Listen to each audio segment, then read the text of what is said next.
जिला विकास अधिकारीના અધ્યક્ષસ્થાને સ્વચ્છતા હી સેવા એક પેડ માં કે નામ અને સેવા સેતુ કાર્યક્રમ રાજપરા 2 ખાતે યોજાયો। માનનીય જિલ્લા વિકાસ અધિકારીના અધ્યક્ષસ્થાને સ્વચ્છતા હી સેવા એક પેડ માં કે નામ અને સેવા સેતુ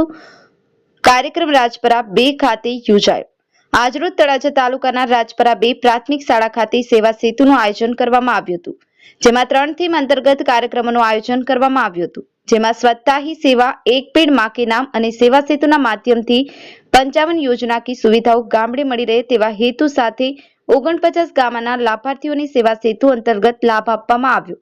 અને આજથી સ્વચ્છતા હી સેવા કાર્યક્રમની શરૂઆત કરેલ, જે 2 ઓક્ટોબર સુધી શરૂ રહેશે। પ્રભાત ફેરી, સ્વચ્છતા રેલી, સામૂહિક સફાઈ, શ્રમદાન,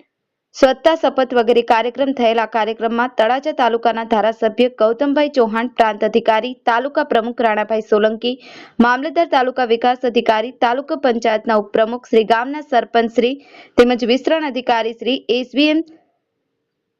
જીએમએવાયજી શાખા, ફોરેસ્ટ વિભાગના અધિકારી શ્રી, ખેતીવાડી અધિકારી શ્રી, પશુ ચિકિત્સક અધિકારી તથા વિવિધ યોજનાના અધિકારીશ્રીઓ તેમજ શાળાના આચાર્ય તેમજ શિક્ષક મિત્રો તેમજ વિદ્યાર્થીઓ, બાળકો અને ગ્રામજનો મોટી સંખ્યામાં ઉપસ્થિત રહ્યા હતા। બ્યુરો રિપોર્ટ, થર્ડ આઈ એક્સપ્રેસ ન્યૂઝ, રમેશ સત્યની સાથે।